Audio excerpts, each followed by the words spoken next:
Hello, Grandmaster Amarai here with another video from Mombasa, Kenya, where I've lived here for 21 years.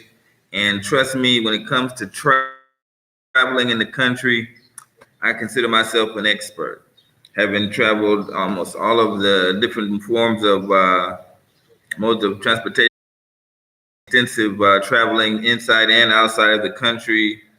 Uh, I feel that I'm uniquely qualified to give brothers in the U.S. some sort of idea of what's going to happen to them when they finally make a trip, get around from the different places. Is that going to be a big toll on my budget? Is transportation expensive or cheap? From Los Angeles, and one of the things I hated when I was coming up and going to school was the bus system. They had RTD, and then they later changed it to Metro, and then they had the railway. Then the problem was that it was making you wait. It seemed like I always felt like restless. Where you having to sit at the bus stop, and then you keep looking down the road, see if the bus is coming. You see finally it's coming. It gets close, then it's like no service. It's then you have to continue to wait. And I was later on. I learned that the transportation system in Los Angeles was deliberately kept poor, so that it would force people to buy cars, and that means buy petrol, and that means the system can make money. So a transportation system is the heart of almost any country. And believe it or not, Africa has a wonderful transportation system, and I'm going to name all 9, 10 of them. Okay, the first major transportation mode in Kenya is walking. The first thing I noticed when I came into Kenya and was leaving out of the airport was, where people walking every different direction. I'm like, where is the fire? It was early in the morning, and I was just saying, like, people going this way, people going that way, walking. You see, and I mean Kenyans can walk, Africans can walk, because like 5 miles for them every day back and forth is no problem. I have had a chance to go walk along with them, stand there while they have this walking path that they walk on every day, year after year. And I look down at the shoes that they're wearing, and many of them are worn out. Other ones have some special shoes, and you can just see like walking is a big part of their life, and they have different funny styles of walking. Very economical. Those guys. They're from Kibera in Kenya to the manufacturing area is good for 3-4 miles. And for sure, you have guys that will save money by walking. They think they're saving by walking back and forth. And you will see this when you land. You will see this everywhere. People are just walking. And I have been telling myself later, when I'm going to go to Nairobi and I'm going to pick a person I see walking, and I'm just going to, walk behind them and then watch and see where did they go. Because I always wonder, it's like, thousands and thousands of people in the city of Nairobi just walking every which way. So I'm going to do a video of that and show you. I've done videos. In fact, I have a video on here where I'm showing in like 7 p.m. just street full of people walking. Walking is the number one major form of transportation. Okay, if you raise the price of transport, you will find people like, forget it, I'll just walk. And me too, because I was like, when I was working at Cyberlink, it was about a 15-minute walk from my house. And I used to say, let me just pay 10 shillings and catch the Nissan. And it would take me, right up close. And then one day they doubled the fare to 20 bob. And I was like, I will never pay, And that's poor man thinking. But, walking, no problem. So walking. Now, after walking, the next form of transportation is by motorcycle. You see this all the time in foreign countries where they have, guys are riding around on motorcycles, and then they actually take on passengers and give them a lift to wherever they're going for a small fee. They call it border here, which is like board on top of me, get on board, term. And I'm supposed to do a video interviewing one of those border guys. That guy's elusive. I just haven't been able to find him, but I'm going to bring it. The motorcycle is not dangerous because in Mombasa, it's not that dangerous because the streets are small and the traffic speed is not that great where you can, die. And up to now, they're really relaxed on the helmet issue. Like, you don't need a helmet just to get on there and go to back and forth. It's really great. Now there are accidents, and some borders guys have even been killed. This is everywhere, but not in the numbers that you would suspect compared to traffic accidents in cars. So they're a little bit much safe. Now, when I ride on a border, you're going to get different guys. Some are going to be slow, some are going to be fast, and there are some that can be reckless. And, you can't say that the transportation is not safe because, I'm an older guy. So when I get on a motorcycle, I tell the guy, "Harry, take me to the, to this place." And then I'm watching the guy, he's riding, and then he's like taking chances, swooping through between cars, speeding up too fast, overtaking, it's no problem. You just tap him on the back of the tap him on his back and say, wait, pull it. Slow down. I'm not in that. It's not that serious. Mind the traffic laws. And instantly they just like, okay, and then they just relax, and then they drive slowly. I like to tell them, hey, I'm an old man. This is not funny.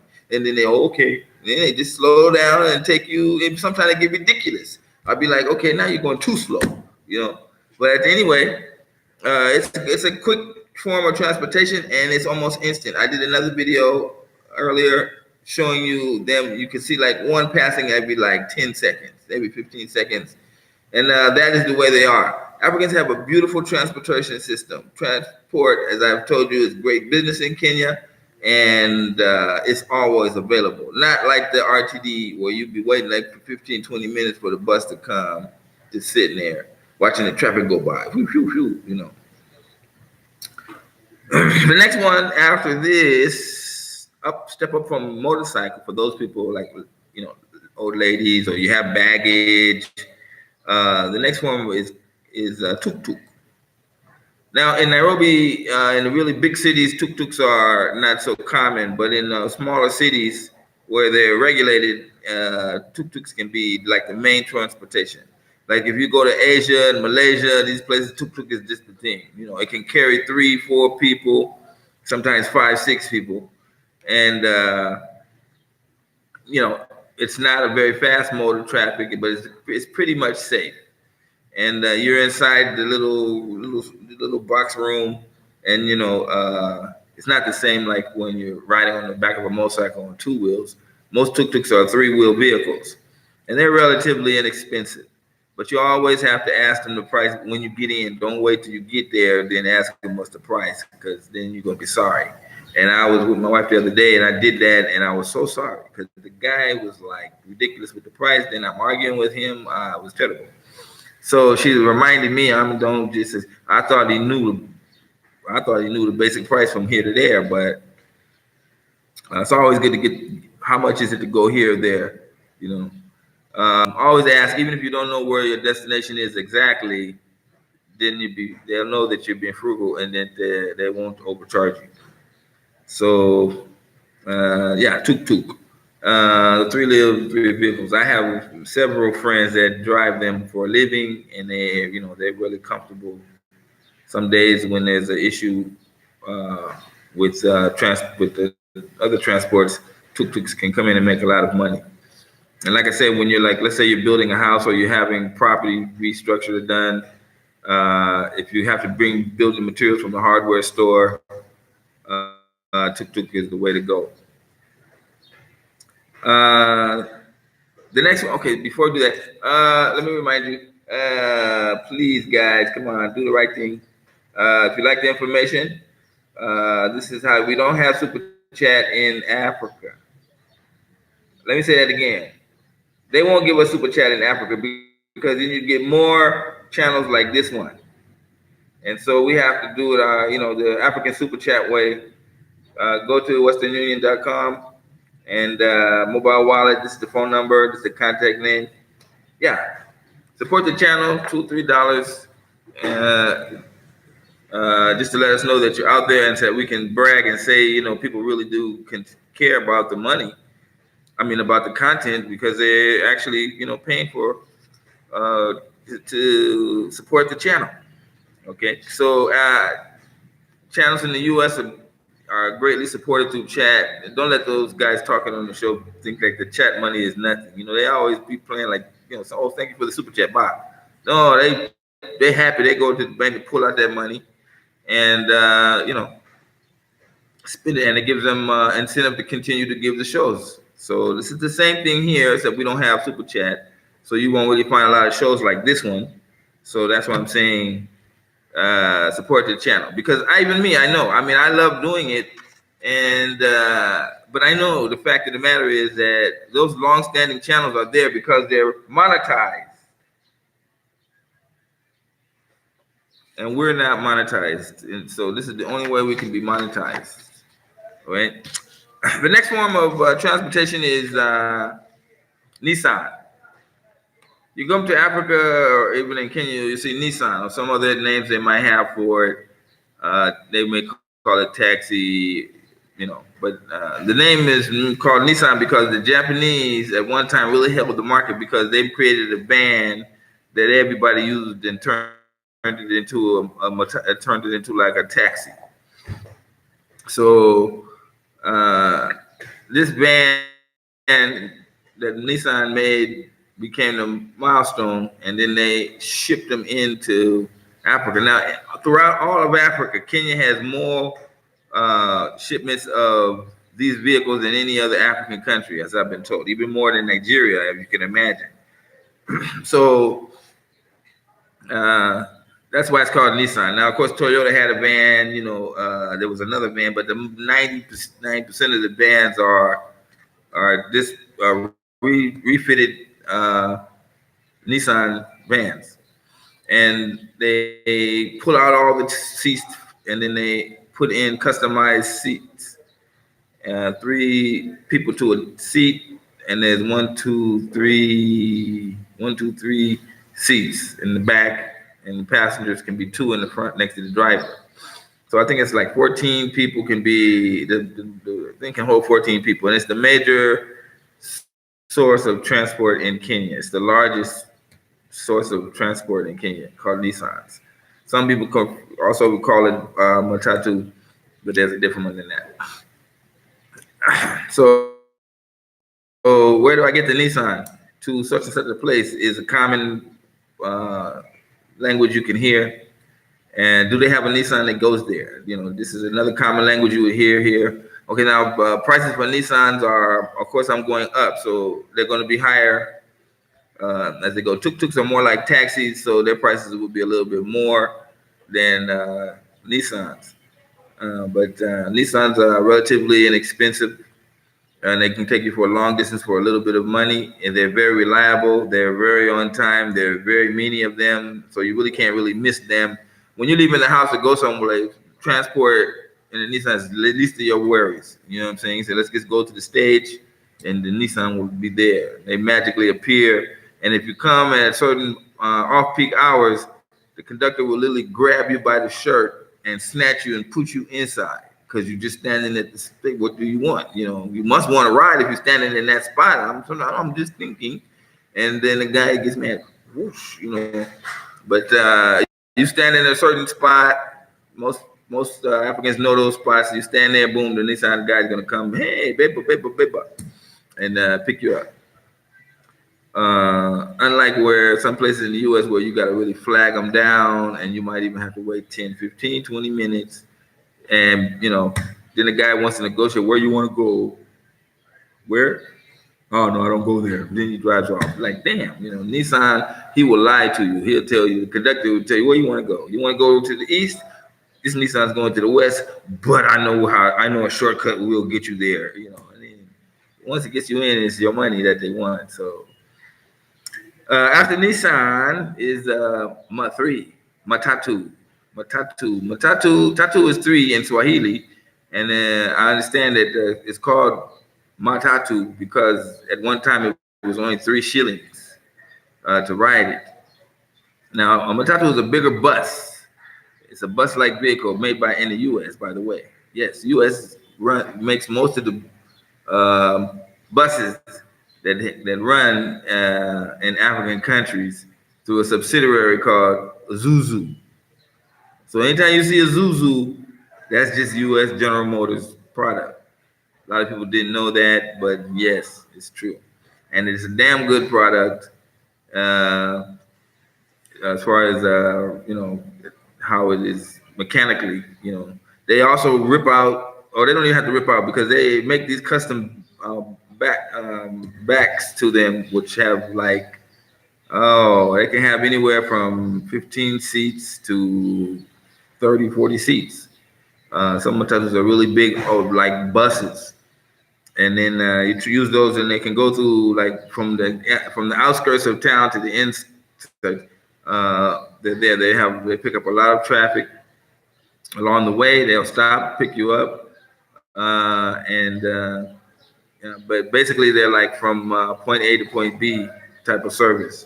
Because let's say you're in an estate about 6, 7, 8 miles from town, and you have the Matatu for town comes, it's empty, and then everybody knows where to stand, where to get them, so they'll be there. So once it stops, everybody walks in, sits down, gets a seat. Once it's full, it takes off. Now they have a lot of beautiful artwork on some of these Matatus, and somehow it's famous on TV. Well, not TV yet. I want to do a movie about. I always want to do a movie about those Matatus. One day I'll write one a movie. But they are very strongly regulated nowadays, and the government is always having problems regulating these things. They play loud music inside, and they're colorfully decorated, and some of them even really try to make your trip comfortable. But others, they don't give a care. Once you get in, sit down, oh, that guy's rolling. Whoosh, whoosh, you get knocked back and forth. So that's Matatu. Okay, the next everybody knows is Uber type of transportation. Now, Uber is there here in Africa, in most major cities. It's a taxi, but it's, you can call it. But now we have it on the app on your phone. So like I suggested, when you come here, coming from America, is so that you don't have culture shock. Don't go for the Nissans or the borders right away. Get the app for Uber or Taxify or whatever the ones they have different ones. Because I used to love Taxify, and then I went to Nairobi, and it's like it wasn't working. Then the guy told me they changed the name to something else, and I was like, man. So, but the apps are there. You sign in on the app, and then they can locate you through GPS wherever you're standing in urban areas. I guess in urban areas, because why you gonna find an Uber in the country? So anywhere you go in the city, you need a lift. You just press the button there. The guy will call you. Are you serious that you really want to lift? Then he say, yeah. Then he said, okay, I'll be there in so many minutes. And then he's on his way. They're very inexpensive. I've been told by my friends who come here and use them. But for me, that's like a lot of money because I know the transport system well, and I know I can get from point A to B cheaper than having a taxi. And so you should take heart when you come here. That thing is always here. The next one up from Uber is the straight taxi. Now, the straight taxi is your basic vehicle. And right now, because of Uber, taxi companies are no longer really powerful. People are doing independent taxis. So you can get a guy that's just going to be sitting next to his car with a little taxi sign on the top of it. And then you know that he's a taxi. Now, taxis are still surviving because uh, the general tourists that come into Kenya don't know, they don't really know like Uber or what, like, if it's here or not. So they're used to walking in and seeing taxi, they can get taxi. Now taxis now, they really connect with bars and major hotels. So that's where you basically find them sitting and parked. And you can just walk up to them and say where you want to go. And they'll take you. Now they're a bit more expensive. But the old-fashioned way is still going on. Now, go to major hotels, you probably see taxis because they have like little unions that they have where, anybody come out the hotel, they're going to use us. You're going to not let them use Uber. So you like can't call from the 5-star hotels and the 4-star hotels. You can't really like call Uber into the hotel. They have their own taxi systems that they use. So it's like a cartel, business, So if you want to go from the airport to a 4-star, 3-star hotel, they have their own taxis. They'll take you there. They're going to charge you nicely, and but it'll be, safe, easy ride. But if you're going out like to a party or something like that, it's good to go with Uber and come back with Uber because then you'll be used to it coming and going, as opposed to let a taxi take you there. If you had an Uber, you used them on the GPS. The next time they see you, they can know where you were if you used it before. And the more you use it, then the more easier it becomes. Now, if you're not like too far, you can always just get a tuk-tuk. They'll be ready, available. They'll drive up to you, ask you where you want to go, give you the price, and they will take you. Now, I've taken Ubers from far. I've taken tuk-tuks from far. It was okay. If you like that 3-wheel bumpy ride, if you can get past that, you're all right. And then the prices are relatively cheap. Okay, after taxi is car in Kenya. Now you can rent a car in Mombasa and Nairobi, where you might find use for it.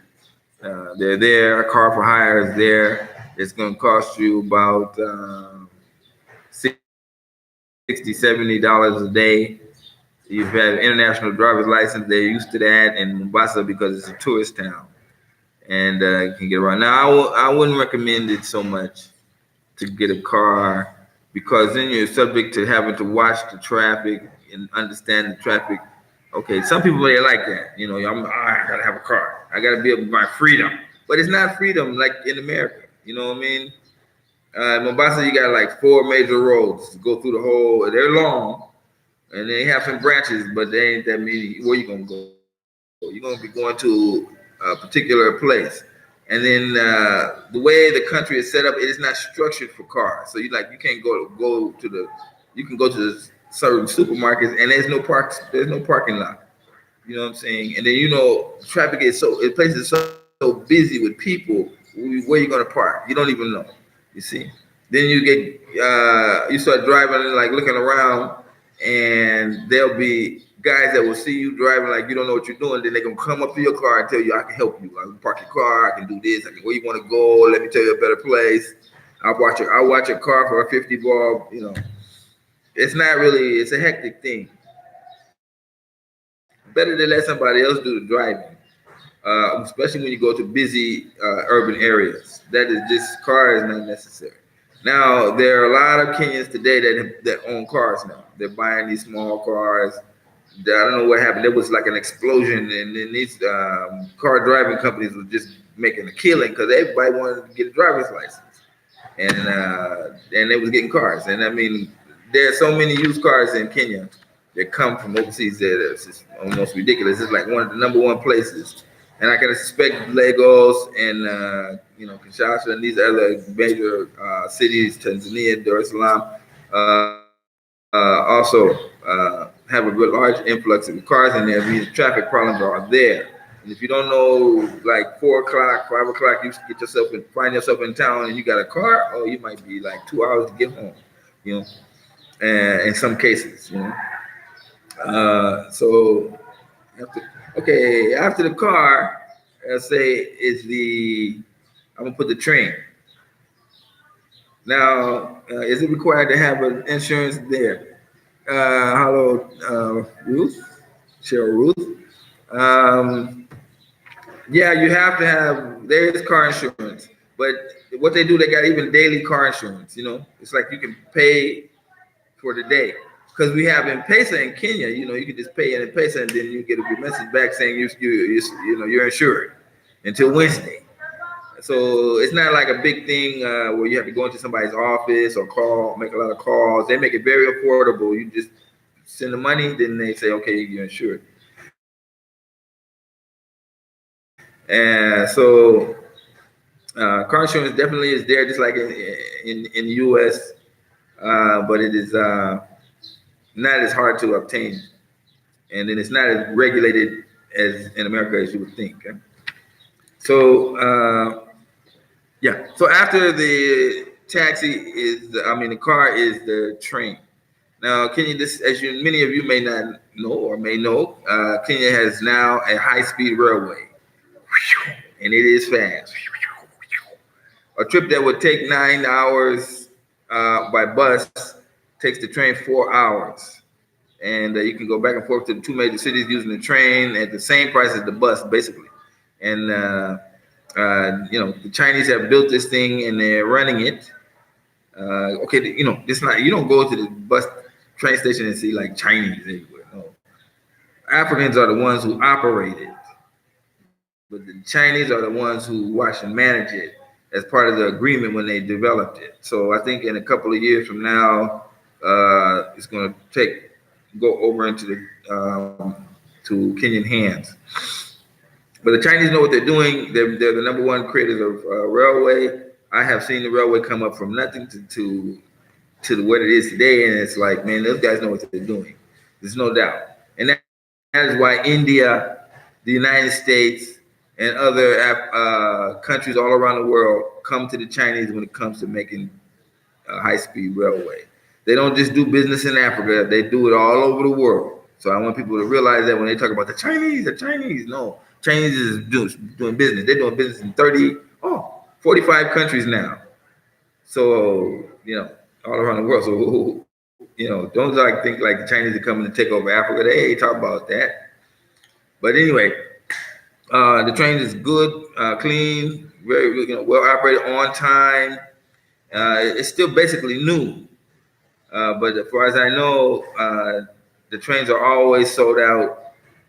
Like a day before they take off, because people are using it. Now the trains in Kenya, as a little side note, were developed mainly for goods, transporting containers into the interior countries. Like Rwanda doesn't have its own port, so it gets all its goods coming through Kenya. And the train is now supposed to make it much quicker to get the goods to the locations. They have some many challenges that they are overcoming. As far as this is a side note, because I have friends who work at the port, and they would have people at the port that were like trying to sabotage the whole thing and not use the train so that they could use trucks, which many of them had investments in. And so the government came in and told all of the managers at the port they were being transferred to Nairobi. And you work at the port and you've been transported. So they went to Nairobi and it was a warehouse, and that was where they were sitting. And that was their new post because they was caught trying to sabotage the train. So I don't know. I'm sure they've been put back in service now, but it was so funny. But anyway, back to the train. Yeah, so train is a great transport. I recommend that if you come to Kenya, definitely put a point to try to get on the train. Now, I've seen a lot of my people come here and they don't use the train, because they didn't think about the train. I don't know, it's not advertised. They say Mombasa is pretty far. Oh, I need to shake. And so they don't use it. So definitely, if you come take a look, because it goes through the national park where you can see wild animals and everything like that. It's a nice ride, but it's fast. Okay. The next one after that is, did I say bus? Bus. Okay, now me, I'm a pro bus rider. I take trips back. I even take like 10, 15 trips to Nairobi every year. back and forth. Then I use the same bus company. I won't name that bus because I know haters might try to blow it up. But anyway, they're very comfortable. I'm more comfortable than the train. And because the buses now have speed governors, it's known as racing. And because the high-speed train now takes like 40% of the truck traffic, you don't get a lot of trucks on the road like you used to get. And I like the bus better than the train because I like this. I have business early in the morning, and I get on the bus at 9 o'clock at night, and then I can sleep. And then when I wake up in the morning, the bus arrives in Nairobi at 6 a.m. on the dot, and then I'm up and I'm refreshed. So that's why I like the bus over the train. But the bus is, reasonably priced. I think it's like $10, $10 to $15 to go from Nairobi to Mombasa. So it's really no haters over here. All right, you just don't know. But yeah, we're gonna keep on going, and I have to fight them. You know what I'm saying, Cheryl? I have to fight them. They come after me with silly comments. I have to delete those comments. That's why I'm saying, before I get too tired, you guys that are not haters, help a brother out. Boom, boom, boom. Freeze your video next time and, get this. But you can also get this in the chat section if you want to help send money. Because you're going to come here and a few of you, and when you come, because this video is not for everybody. You know what I'm saying? This video is for those guys. I'm really targeting those guys that are saying, I think I really want to go to Africa. And then you have these reservations and hesitations. You don't know things that makes you kind of not, hesitate and not really pursue. So I'm thinking by giving you these videos, you can get enough information so you can know before you get here. Now, who's going to tell you that the bus is $15 from Nairobi to Mombasa? You won't. They won't. You see what I'm saying? I'm too going to tell you that the bus is more comfortable than the train. You can't. That's valuable information when you come here. If you're going to be like 10 people, should you take the train or should you take the bus? You see? It doesn't really matter. They're both good, and it can accommodate you. I would say that if you're in a hurry, you take the train. If you're not in a hurry, you just want to see the sights, then take the bus during the daytime. So if you don't want to save a lot of time, then you sleep on the bus, and it's like you miss nothing. You know what I'm saying? I go to bed, sleep at like 10 o'clock at night while the bus is going. When I wake up, I'm in Nairobi, so and I haven't had any sleep. I'm rested. But if I take the train, 4 hours is not enough time. I'm somewhere. I'm gonna have to get some 4 hours sleep during the day, and that's a problem. So this is good information for you to know, and I think it can be valuable to you. So that's why we're doing this. Because when I came here, I had none of this. So I always want to be able to give you guys this information. Okay, we're almost done. After the bus. We went through walking, motorcycle border, tuk-tuk, Nissan. We talked about the Matatu. We talked about the Uber. We talked about the taxi. We talked about what it is to hire a car or vehicle. I talked about the high-speed train. And then we talked about the bus. What's the last one? Can anybody guess? Yes, airplane. Airplane. Now planes are here, and they have Nairobi has two airports: the Wilson Airport and Moi International Airport. No, Jomo Kenyatta Airport. And in Mombasa, there's Moi International Airport. Mombasa has an international airport, and so big planes do land here, and can land here, as well as small planes. Now. They have other airports. Like I said, Nairobi has Wilson Airport where you can get charter flights. Like a lot of tourists might want to go out. They want to charter flights or charter helicopters. They won't do it from the international airport. They'll go to Wilson Airport, and you get them there. Now, if you're going to fly, like I had my friend come here. He didn't want to do the bus, and it was before the train, so he wanted to fly.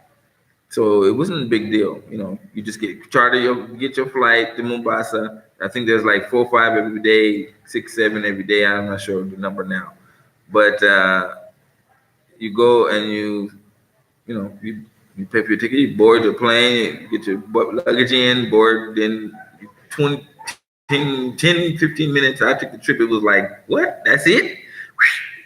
And you're down. And then you got to unboard the plane, and then get your luggage, then be processed out, and then find a taxi, and then the taxi will take you to town. Yeah. So I found that was a bit more it was inconvenient for me, and the prices are fairly up there compared to bus travel and train travel. So, but there are people that like to take the flight, and it's available. I just want to say like that, and if you got 6,000 to 8,000 shillings, which is like $60 to $80, you can get a quick trip to Nairobi, Mombasa, or Nairobi, Nakuru, Nairobi, Kisumu. It's about $100. You can find these charter flights that come there, take you throughout the country. So who's this coming? Hey, what a surprise! Quick, say hi to the people. Hi. All right. Okay, for those of you that see this face, she's not my kid. No, I'm denying that this is my kid. No, I need a blood test. What do you say? Huh? What you come for? This girl who was pitching the words, he comes there. It's a long story. Okay, let me finish my video, and then she's out of school now, so she's running around, and then like that. So the plane, yes, the last one. Yeah, Tro says hi, and these are the major. These are the ways that you can, the transports that are located in Kenya, which is an extension of all of Africa. There's really no other one that I know. Unless it's bungee jumping, something from that don't count. So these are transport ways, as I explained to you, in Kenya. And for that, we're going to end the video again. Another one. Thank you guys for listening in, and thank you, Cheryl, too.